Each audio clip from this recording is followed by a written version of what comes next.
Mga bata dyan, yung mga nag-aaral, pangarap nyo ba yung ganitong trabaho?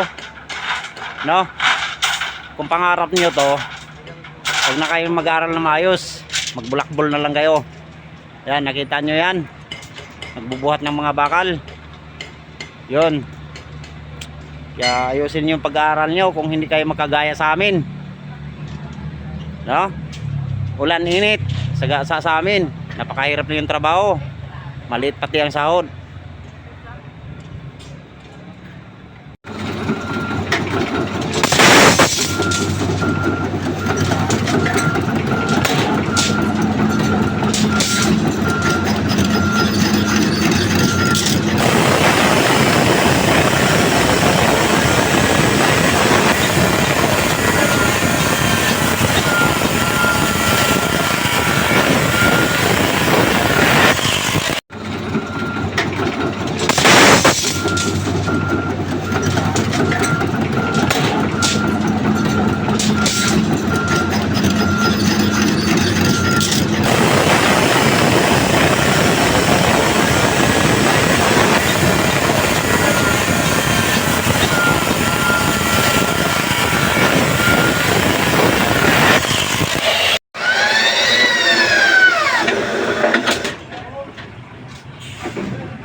Ilan ba yun ang photo mo?